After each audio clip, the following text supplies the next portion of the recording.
Hi friends, welcome to my channel ஆஹா சுவை. இன்னைக்கு நம்ம பார்க்க போற ரெசிபி பார்த்தீங்கன்னா மிளகு ரசம். இந்த மிளகு, சீரகம், பூண்டு இது எல்லாமே பார்த்தீங்கன்னா நம்ம உடம்புக்கு நிறைய விதத்துல ரொம்ப பயன்படுது. நம்ம உடம்புல ஜீரண சக்தி அதிகரிக்குது, பசியை தூண்டுது. குழந்தைங்களுக்கு பசி இல்லாத குழந்தைங்களுக்கு இந்த மிளகு, சீரகம்லாம் வச்சு இந்த மாதிரி ரசம் வச்சு கொடுத்தீங்கன்னா நல்ல பசியை தூண்டும். அந்த மாதிரி எண்ணெய் குளியல் எடுக்கிற அன்றைக்கெலாம் பெரியவங்கலேருந்து சின்னவங்க எல்லாருமே இந்த ரசம் சாப்பிடலாம். நல்ல செரிமானத்தை உண்டாக்கும், நம்ம வயிற்றை நல்லா சுத்தப்படுத்தும், குடல் சுத்தமாகும்.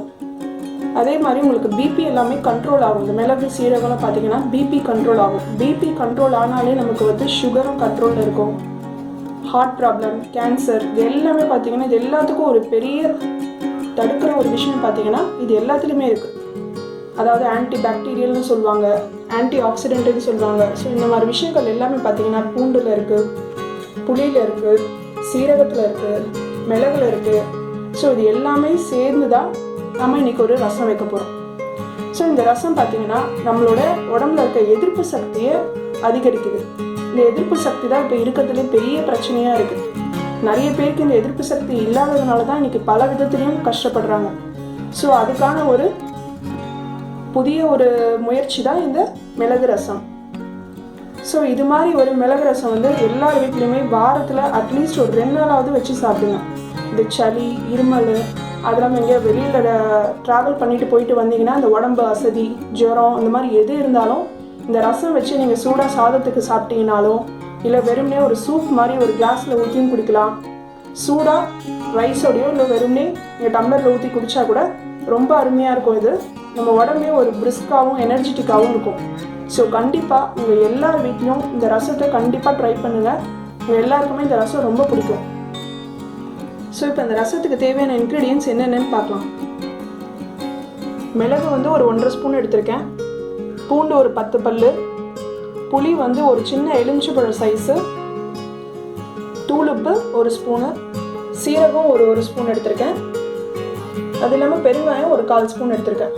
ஸோ இதுக்கு அரைக்கிறதுக்கு தேவையான அளவு தண்ணி கூட கொஞ்சம் நம்ம மிக்ஸ் பண்ணிக்கலாம். எவ்வளோ ரசம் வேணுமோ அந்தளவுக்கு நம்ம மிக்ஸ் பண்ணிக்கலாம். ஸோ இது எல்லாமே நம்ம மிக்ஸி ஜாரில் போட்டு இப்போது அரைக்க போகிறோம். இப்போ பாருங்கள் ஃப்ரெண்ட்ஸ், நான் அடுப்பில் ஒரு கடாய் வச்சுருக்கேன், கடாயை வச்சு பற்ற வச்சுருக்கேன். ஸோ இப்போ நம்ம அரைச்ச அந்த பேஸ்ட் இருக்கு இல்லையா, மிளகு, சீரகம், பூண்டு அது எல்லாமே கொஞ்சம் தண்ணி ஊற்றி மிக்ஸ் பண்ணிவிட்டு இது மாதிரி நல்லா எந்த ஒரு இதுவுமே மசாலா பொருளுமே கிரைண்ட் ஆகாமல் இருக்கக்கூடாது. நல்ல பேஸ்ட் அளவுக்கு நல்லா மைய அரைச்சிருங்க. புளியிலேருந்து எல்லாமே கொஞ்சம் தண்ணி ஊற்றி நல்லா பேஸ்ட் அளவுக்கு அரைச்சிட்டு ஜஸ்ட் இது ஒரு கொதி வந்தால் போதும், இது இறக்கிடலாம். இதுக்கு தாளிப்பு கூட தேவையில்லை. லேசாக கொதி வர ஆரம்பிச்சிடுச்சு பார்த்தீங்களா ஃப்ரெண்ட்ஸ். இந்த ஸ்டேஜில் நம்ம ஆஃப் பண்ணிடலாம். அவ்வளோதான், ரசம் ரெடி ஆயிடுச்சு. அவ்வளோதான் ஃப்ரெண்ட்ஸ், இப்போ பார்த்தீங்களா மிளகு ரசம் ரெடி ஆகிடுச்சு. ஜஸ்ட் ஒரு 5 நிமிஷம் தான் ரசம் நம்ம ரெடி பண்ணிட்டோம். இவ்வளோ தான் இதோட மேக்ஸிமம் டைமே, இவ்வளோ தான். ஸோ இதை கண்டிப்பாக நீங்கள் எல்லோரும் வீட்டில் ட்ரை பண்ணி பார்த்துட்டு மறக்காமல் எனக்கு கமெண்ட் பண்ணுங்கள். என்னோடய சேனல் ஆஹா சுவையை லைக் பண்ணுங்கள், ஷேர் பண்ணுங்கள், சப்ஸ்கிரைப் பண்ணுங்கள். மறக்காமல் பெல் பட்டனை ப்ரெஸ் பண்ணுங்கள். அப்போ தான் என்னோடய அடுத்தடுத்த அப்லோட்ஸ் நீங்கள் மிஸ் பண்ணாமல் பார்க்கலாம். நெக்ஸ்ட் ஒரு ஹெல்த்தி டிஷ்ஷோடு உங்களை சந்திக்கிறேன். Thank you friends.